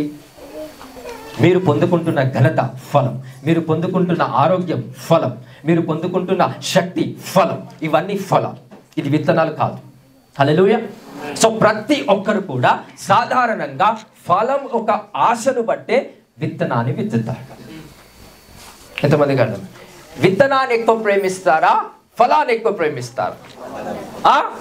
బట్ విత్తనం గొప్పదా, ఫలం గొప్పదా? అంటే నువ్వు గొప్పతనాన్ని ప్రేమించలేకపోతున్నావు. నీతోటే నీ నోటి నుంచి చెప్పించాను ఆ మాట. హల్లెలూయా. అంటే కళ్ళకు రమ్యమైన దానిని చూసి మనము దాన్ని ప్రేమిస్తున్నాం. ఫస్ట్ మానవుడు ఎక్కడ పడ్డాడు? ఎక్కడ పడ్డాడని? ఫస్ట్ ఫలం కాండబడ్డాడు. She never sees the seed of the tree. అంటే ఆ ఫలం యొక్క విత్తనాన్ని ఆమె కనుక్కోలేకపోయింది కాబట్టి ఫలానికి ఆమె పడిపోయింది. హల్లెలూయా, హల్లెలూయా. ఈరోజు ఆరోగ్యం నీ ఫలం, బట్ ఆరోగ్యాన్ని ప్రేమించకండి, విత్తనాన్ని ప్రేమించండి. ఆ విత్తనం ఏంటో తెలుసా? సిలువలో ఆయన చేసిన త్యాగం. హల్లెలూయా. కానీ ఎక్కువ ఏం ప్రేమిస్తాం? ఫలం. ఆ ఫలం నీ ఐశ్వర్యం, ఆ ఫలం నీ ఆరోగ్యం, ఆ ఫలమే నీ ఘనత. కానీ నిన్ను కనపరచటానికి ఆయన అవమానపరచబడ్డాడు సిలువలో. అది విత్తనం. దాన్ని ప్రేమిస్తే ఇది రావటానికి ఎంత ప్రాబ్లం కాదు. దాన్ని ప్రేమిస్తే, ఆ విత్తనాన్ని ప్రేమిస్తే you become a seed of this world. దేవుడు అంటాడు కదా, ఈ లోకానికి ఉప్పై ఉన్నావు, ఈ లోకానికి వెలుగై ఉన్నావు. దేవుడు ఆత్మ ఈ జనరేషన్ వారికి చెప్తున్నారు, you are the seed of this world. ఈ లోకానికి ఒక విత్తనంగా నువ్వు మార్చబడతావండి. ఎప్పుడైతే లోకానికి విత్తనంగా మార్చబడతావో fruits will come out of you in the name of Jesus. సమస్త విషయంలో నీ నుంచి అనేక విధాలుగా ఫలాలు కలుగుతాయి. ఈ విషయంలో దేవుని ఆత్మసారంగా ప్రవచనం చేస్తున్నాను కదా, మీ అందరి జీవితంలో ఫలాలు కలుగుతాయి. హల్లెలూయా. డబ్బును ప్రేమిస్తాడా, కష్టాన్ని ప్రేమిస్తాడా? కష్టాన్ని బట్టి వచ్చే డబ్బు, అది ఫలం. ఎంతమందికి కష్టం కావాలంటారు, ఎంతమందికి డబ్బు కావాలంట. ఎక్కువ దేన్ని ప్రేమిస్తాం? డబ్బు. ఎందుకంటే అది ఫలం. విత్తనం ఏంది? కష్టం. దీన మనస్సు కలిగిన వాడు విత్తనాన్ని ప్రేమించగలుగుతాడు. అందుకే ఇస్సాకు విత్తనాన్ని పట్టుకొని, లార్డ్ ఈ విత్తనం నేనై ఉండాలా, నేను భూమి లోపలికి వెళ్ళి చనిపోవాలా. యేసుక్రీస్తు ప్రభు, పౌలు చెప్తాడు రెవల్యూషన్, అది యేసుక్రీస్తు ప్రభు చనిపోయి సమాధి చేయబడి లోనకెళ్ళి 3 రోజులు పాతాళంలోకి వెళ్ళి ఆయన తిరిగి లేచినప్పుడు ఫలముగా, మొదటి ఫలముగా ఆయన అయ్యాడని అపోస్తుడైన పౌలు వాక్యం ద్వారా తెలియపరుస్తున్నాడు. This is the very dangerous revolution. Hallelujah. ఆయన ఫలముగా అవ్వటానికి మొదటిగా ఏమయ్యాడు? విత్తనము చచ్చిపోతేనే కానీ అది ఫలం కాదు. హల్లెలూయా, హల్లెలూయా. ఎంతమందికి అర్థమైంది? You have to love Jesus, not the fruit of the Lord. యేసు ప్రభు ద్వారా నీకు ఉద్యోగం వస్తా, యేసు ప్రభు ద్వారా ఆరోగ్యం వస్తా, యేసు ప్రభు ద్వారా శక్తి వస్తా, యేసు ప్రభు ద్వారా వరాలు వస్తా, యేసు క్రీస్తు ప్రభు ద్వారా ఐశ్వర్యం వస్తా. ఇవన్నీ ఫలాలు. బట్ విత్తనం ఏంటి? యేసు క్రీస్తు ప్రభు యొక్క త్యాగం. ఆ విత్తనాన్ని ప్రేమించినప్పుడే ఇస్సాకు యొక్క దీవెన నీ మీద ప్రాప్తిస్తాడండి. ఇస్సాకు విత్తనం పట్టుకొని అయ్యా ఇది నువ్వై ఉన్నావని ఎప్పుడైతే ప్రార్థన చేసి ఆయన విత్తాడో, బీడు భూమిలో కూడా ఆ విత్తనము మొలకెత్తిందంటండి. ఫలించే భూమి కాదు. ఏ భూమి? బీడు భూమి. ఫలించదు ఆ భూమి, వృక్షం ఇవ్వదు ఆ భూమి, ఫలం ఇవ్వదు. కానీ ఎక్కడేసాడు మనోడు విత్తనం? ఎందుకంటే భూమితో పని లేదు, విత్తనముతో పని. I don't matter about the land, the matter is about the seed. యేసుక్రీస్తు మాత్రమే, ఆయనతో మాత్రమే నాకు పని. ఆ ప్రాసెస్తో సంబంధం లేదు. ఎప్పుడైతే ఈ రీతమైన జ్ఞానాన్ని నువ్వు సంపాదించుకుంటావో దేవుని యొక్క దీవెన ఇస్సాకు మీద వచ్చినట్లు యేసుక్రీస్తు యొక్క నామంలో మీ మీద ప్రాప్తించునుగాక. హల్లెలూయా, హల్లెలూయా. ఒక 10 లక్షలు తీసుకొని ఒక కంపెనీలో పెడతావు, స్వాహా. ఆ కంపెనీ బీడు భూమే. కానీ నువ్వు వేసే విత్తనం, నువ్వు విత్తనాన్ని ప్రేమించేసేలేవు, ఫలాన్ని ప్రేమించి విత్తనాలు వేస్తావు. చెడిపోతుంది ఆ ఫలం. అది మంచిది కాదు. You have to love sacrifice of Jesus. You have to love the name of the lord. ఆయన చేసిన త్యాగాన్ని ప్రేమించి నువ్వు చేసే ప్రతి కార్యాన్ని బట్టి వచ్చే ఫలమే దైవ ఫలముగా నీ జీవితంలో అది పనిచేస్తాడు. ఎంతమందికి వాక్యం అర్థమవుతుంది? సో డబ్బును ప్రేమించేవాడు దేవుని దృష్టిలో ఫలాభివృద్ధి వాడు కాదు. యేసు ప్రభు పడిన కష్టాన్ని ప్రేమించినప్పుడే డబ్బు అతని వెంట వస్తాయి. దావీదు అంటాడు, కృపాక్షేమములే నా వెంట వచ్చు. హల్లెలూయా. దీన మనస్సు కలిగిన వాడికే అభిషేకం. దీన మనస్సు అనేది ఫస్ట్ స్టెప్. క్రమక్రమముగా అన్నాను కదా, ఆ క్రమక్రమములో నువ్వు అభిషేకించబడటానికి మొదటి మెట్టు ఏంటంటే దీన మనస్సు. ఉదాహరణ చెప్తా. గర్వం ఎలా పనిచేస్తుందంటే, ఇప్పుడు నేను మీకు వాక్యం చెప్తున్నాను. మీకు వాక్యం కొంతమందికి అర్థమవుతుంది, కొంతమందికి తక్కువ అర్థమవుతుంది. ఎప్పుడైతే మీకు వాక్యం నా ద్వారా పరిశుద్ధాత్ముడు మీకు తెలియపరుస్తాడో, కొంతమంది ఏం చేస్తారంటే ఇక్కడున్న వాళ్ళు అక్కడ చూస్తారు, అక్కడున్న వాళ్ళు ఇక్కడ చూస్తారు. ఎందుకంటే చెప్తా, అరే ఈ వాక్యం నా భార్య కరెక్ట్ సెట్ అవుతుంది అని భర్త చూస్తాడు. కొన్ని దేవుడు ఆత్మ కొన్ని చెప్తున్నప్పుడు భార్య అనుకుంటారు, అరే నా భర్త కరెక్ట్ సెట్ అవుతుంది, లేకపోతే సంఘంలో ఈ పర్సన్ కరెక్ట్ సెట్ అవుతుంది, సంఘంలో ఇన్ కరెక్ట్ సెట్ అవుతుంది, మా పిల్లలకి ఇది సెట్ అవుతుంది. అంటే వాక్యాన్ని నీ దగ్గరకు వస్తున్నప్పుడు ఇది నాకు కాదు ఇక్కడ, ఇది నాకు కాదు ఇక్కడ, నన్ను చూడండి అన్నారు. ఈ వాక్యం నీ దగ్గరకు వస్తున్నప్పుడు ఇట్లా పట్టుకొని నీలో తీసుకోక అక్కడ ఇస్తున్నాం. ఆకకి ఇసురుతాం, మా కొడుకుకి ఇసురుతాం, తల్లికి ఇసురుతాం, భార్యకి ఇసురుతాం, అత్తకి ఇసురుతాం, కోడలికి ఇసురుతాం. సంఘంలో ఎవరైతే సంఘ సావాసం కలిగిన వాళ్ళు ఉన్నారో ఆ సంఘస్థుడికి, ఈ సంఘస్థుడికి, ఆ అన్నకి, ఈ అన్నకి ఇసురుతాం. నీలో శూన్యం ఉంటుందండి. అప్పుడు నువ్వే కరువైన స్థలముగా ఉంటావు సంఘంలో. అప్పుడు నీ దగ్గరికి ఆశీర్వదించబడిన ఇస్సాకు లాంటి వాడు రావాలి. మళ్ళీ నీ ద్వారా వాడు ఏదైనా చేయబడాలి. ఎందుకంటే వాంతా మాకు ఉండదు, వానికి జ్ఞానం లేదు, వానికి తెలివి లేదు. అలాంటి జ్ఞానవంతుని దగ్గరికి వచ్చినప్పుడు, అలాంటి జ్ఞానమైన వాడు నీకు కొన్ని మాటలు చెప్తున్నప్పుడు అర్థం కాక వాడిని బ్లేమ్ చేయటం స్టార్ట్ చేస్తాడు. ఈరోజు వాక్యం నీకే అనండి, ఈరోజు వాక్యం నాకే అనండి, అంతే, ఫినిష్. నీ భార్య కాదు, నీ భర్త కాదు, నీ పిల్లలకు కాదు, తల్లిదండ్రులకు కాదు, ఎవరికి కాదు, వాక్యం నాకే. గట్టిగా నండి ఒకసారి. ఒకవేళ ఈ వాక్యం అరే నా భార్య వింటే బాగుండు, నా తల్లి వింటే బాగుండు, నా అత్త వింటే బాగుండు అని అనుకుంటే దీన మనస్సు కిందికి రాదు, అది గర్వం కిందికి వస్తుంది. అంటే వాక్యాన్ని తృణీకరించే దాని వైపోయావా, వాక్యాన్ని తృణీకరించే వాడి వైపోయావా? ఆ స్థాయి మనది కాదండి. వాక్యం ఇక్కడ నుంచి దేవుడు వేస్తున్నాడంటే, ఆ విత్తనం దేవుడు వేస్తున్నాడంటే ఆ విత్తనాన్ని మీరు తీసుకోండి, ఆ ఫలం మీలో దేవుడు కలిగిస్తాడు. హల్లెలూయా.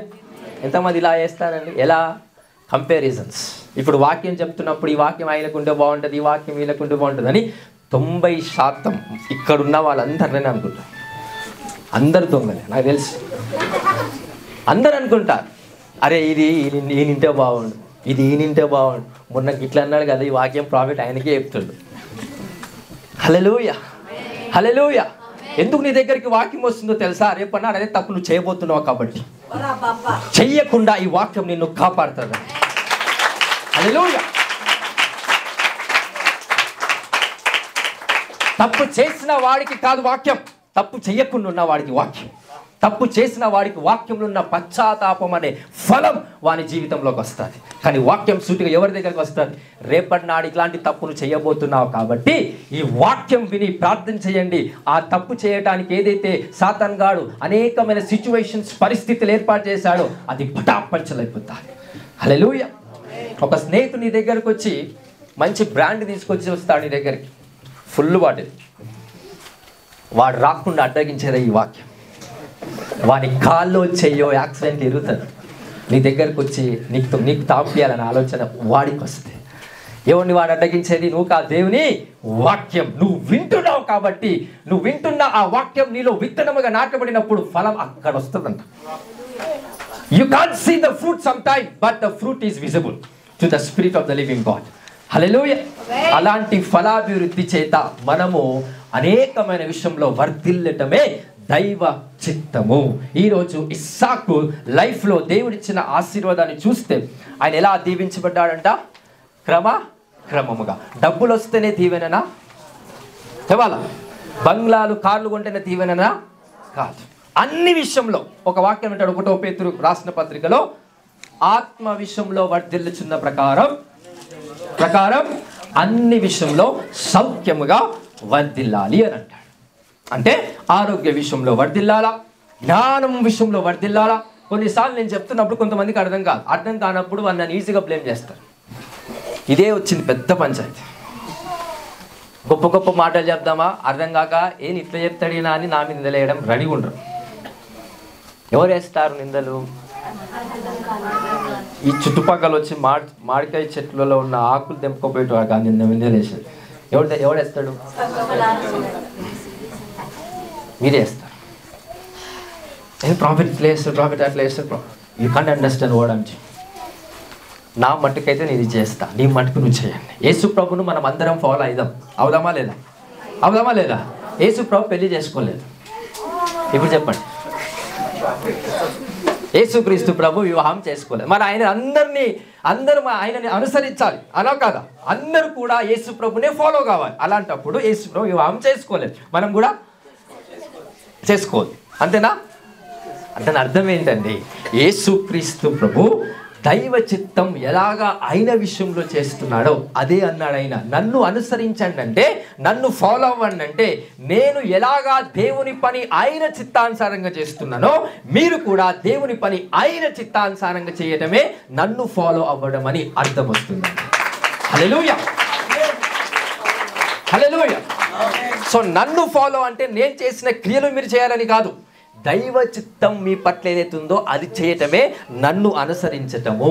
ప్రాఫిట్ని అనుసరించడం అంటే ప్రాఫిట్ ఏం చేస్తుండో అదే చేస్తే అబద్ధికులు అవుతారు, సాతాను యొక్క శక్తివంతులు అవుతారు. డోంట్ డూ దస్. ఏం చేయాలి? మనం అందరం కూడా ప్రాఫిట్ లాగానే వేద్దాం అందరం? నో.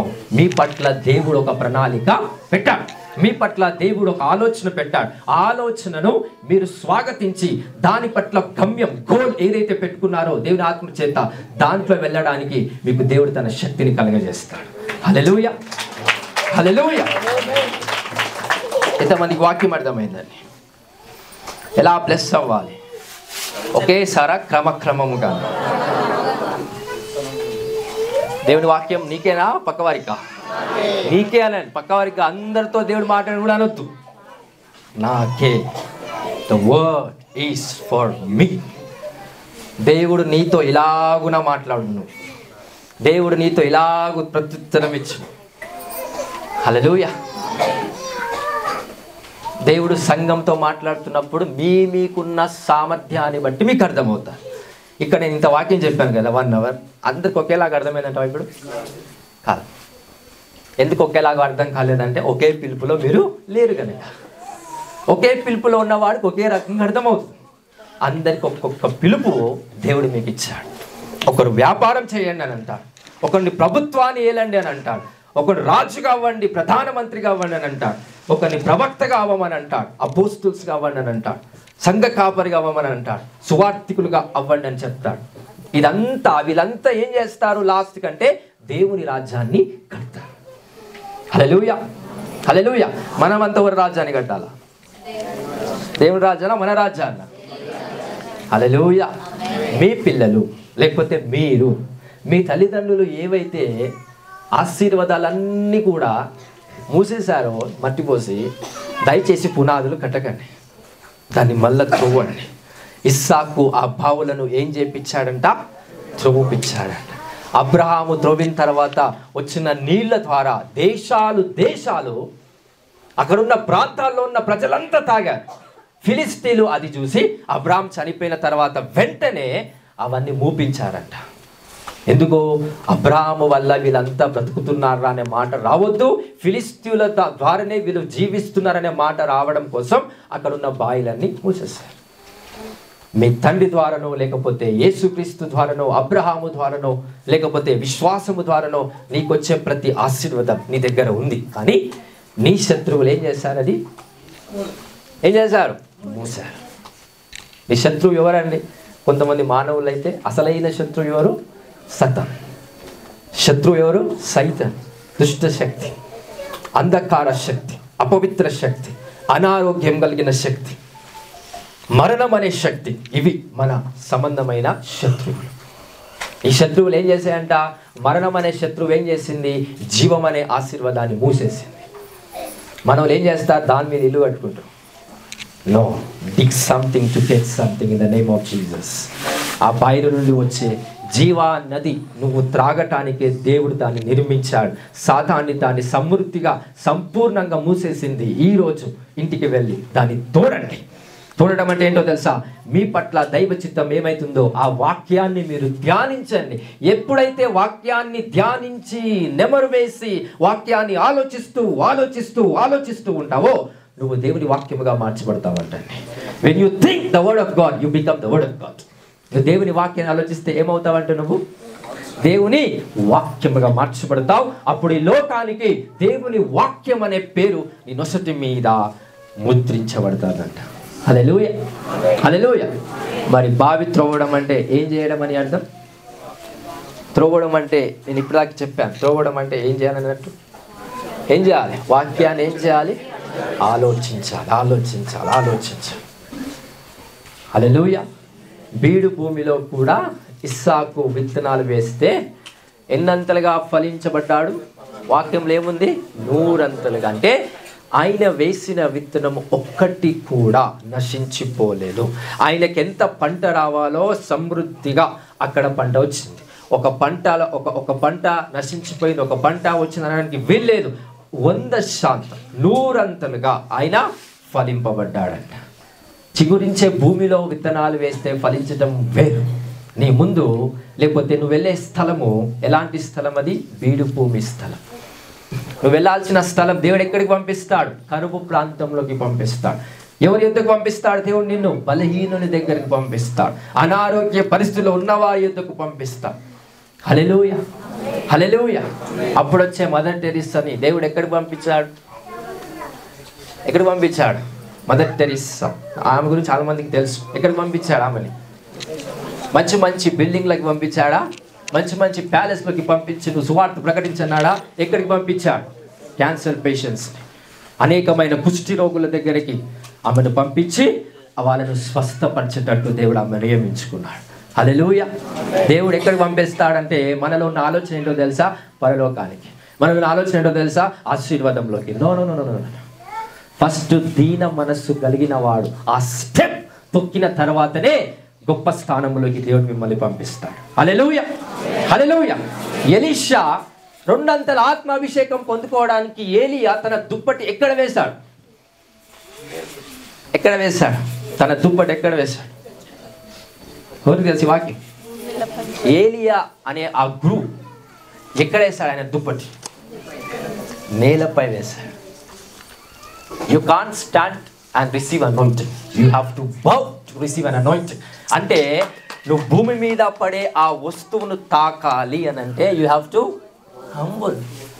నిలబడి అనాయింటింగ్ అని రాదు. అని నిలబడటం అంటే ఈ నిలబడటం కాదు. మానసిక స్థితిలో ఆలోచన పరంగా నాకేంద్ర భయ్ దేవుడు నాకు ఇస్తాడు. ఓవర్ యాక్షన్ చేయొద్దు. దీన మనస్సులోనికి రావాలి. న్యాయాన్ని ప్రేమించాలి, కనికరాన్ని ప్రేమించాలి, న్యాయమును జరిగించాలి. ఇలాంటి పరిస్థితిలో ఉన్నవారు దీన స్థితిలో ఆయన ఏం చేశాడంటే ఎలీషా ఆయన వంగి దాన్ని తీసుకొని ఆ భూమిని తాకి ఆయన మీద వేసుకున్నాడు. వెళ్తుండగా సముద్రం అడ్డు వచ్చినప్పుడు ఒక్క దెబ్బ వేస్తే 2 పాయలుగా చీల్చబడ్డాయంట. That's the anointing, that's the power of the anointing. ఆ అనాయింటింగ్ రాక మునుపు ఈ వ్యక్తి ఎలా ఉండాలి, ఎలా ఉన్నాడు? దీన మనస్సు. సినిమాలలో చూపిస్తారు సారా, ఇట్లా ఇసిరితే ఈ కరెక్ట్ నెత్తి మీద పడుతుంది.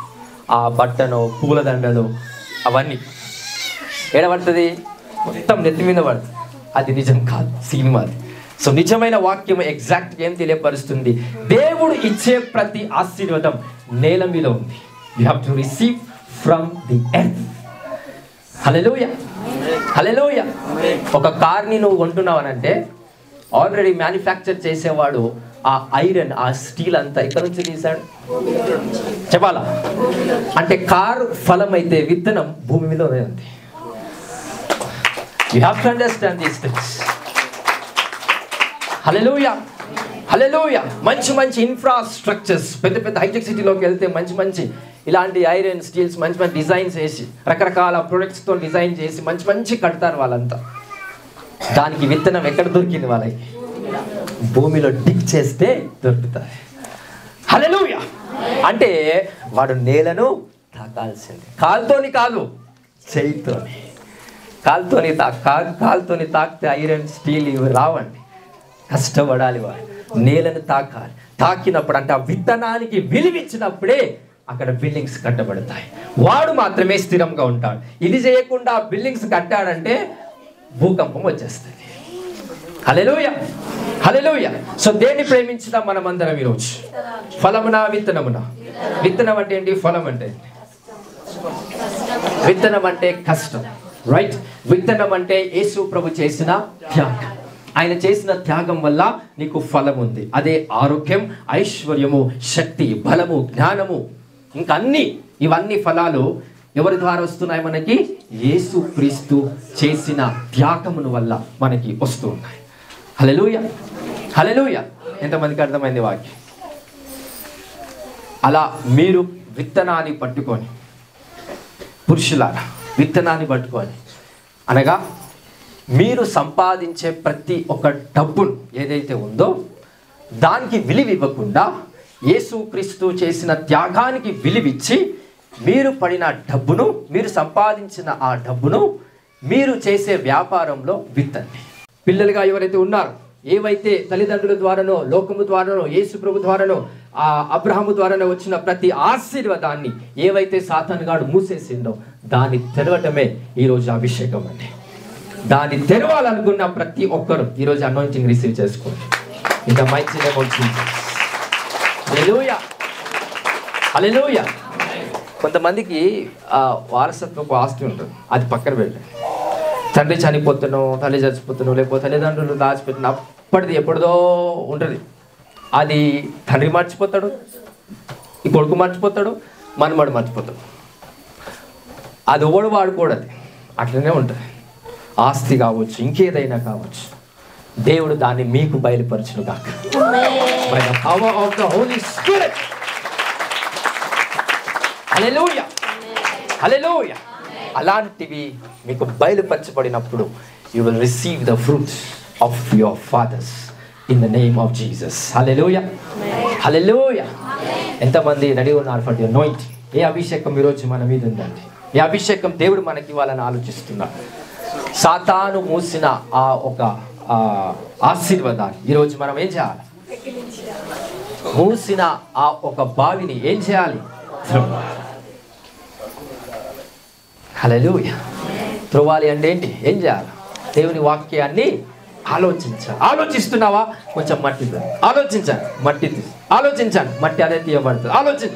అలా చేస్తున్న కొద్దీ క్రమముగా ఒకానొక రోజు ఆ బావిలో నీళ్లు కనిపిస్తాయి. ఆ నీళ్లు ఏ నీళ్లు? యాకోబు యొక్క బావి దగ్గర ఉన్న నీళ్లు. ఏ నీళ్లు?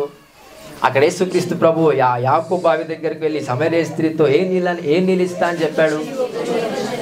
నువ్వు ఆ బావిలో తోమిన నీళ్లు నాకివ్వు, నా దగ్గర ఉన్న నీళ్ళు నీకు ఇస్తా. That's the investment of Jesus Christ. Hallelujah. అర్థమైందా? సమరయ స్త్రీ దగ్గరికి వెళ్ళి ఏమన్నాడు? అమ్మా నాకు దాహం అవుతుంది, నాకు నీళ్ళు ఇవ్వన్నాడు. ఎందుకు? దాహం అయిన వాడు నీళ్ళు తాగాలి. కానీ ఈయనేమన్నాడు? నేను ఎప్పుడు కూడా నువ్వు దాహము కాని నీళ్ళను నేను నీకు ఇస్తాను. ఆమె అంటారు కదా, మరి అదే తాగొచ్చు కదా నువ్వు అన్నదా? ఎందుకంటే క్వశ్చన్ చేసేంత జ్ఞానం ఆమెకి లేదు. హల్లెలూయా. ఈ క్వశ్చన్ చేసే జ్ఞానము కొన్నిసార్లు దేవుని ఆన్సర్ని పక్కన పెట్టేస్తాం. హల్లెలూయా. అందుకే దేవుని సన్నిధిలోకి రాగానే, అయ్యా నా జీవితం ఎందుకు ఇట్లుంది, నువ్వు క్వశ్చన్ వేసావా? అటు ఇటు అయిపోతుంది. నాకే ఎందుకు ఇన్ని సమస్యలు? ఫినిష్. యు ఆర్ లో in the dimension of the spirit. ఏమని అన్నాలా? నాకు ఎన్ని కష్టం వచ్చినా, ఏ శ్రమలున్నా, ఏ డైమెన్షన్ ఆఫ్ ప్రాబ్లమ్స్ ఉన్నా, యేసయ్యా నీకే స్తోత్రం. నాకు దేవుడు ఇచ్చాను, దేవుడు తీసుకొని పోయిను, యెహోవాకే స్తుతి కలుగునుగా. That's the dimension of faith. Hallelujah. భార్య భర్తలకు వచ్చే ఫస్ట్ ప్రార్థనలో కూర్చోగానే అదే రిక్వెస్ట్, అయ్యా ఎందుకు నాకు ఈ భర్తనిచ్చావు, ఎందుకు నాకు ఈ భార్యనిచ్చావు అన్నప్పుడల్లా రోగ వ్యాధులు అనేకము నేను చుట్టుముట్టేస్తాయి. అనకండి అలాగా. ఎలా ఉన్నా నా భార్యని బట్టి నీకు స్తోత్రం. నా భర్త ఎలాగ ఉన్నా ఆయనను బట్టి నీకు స్తోత్రం. Hallelujah. Hallelujah. This is what you have to learn from the spirit of God. ఈ వాక్యం మీ జీవితంలో పనిచేయను గాక. గట్టిగా చెప్పాలి కదా. ఏమైనా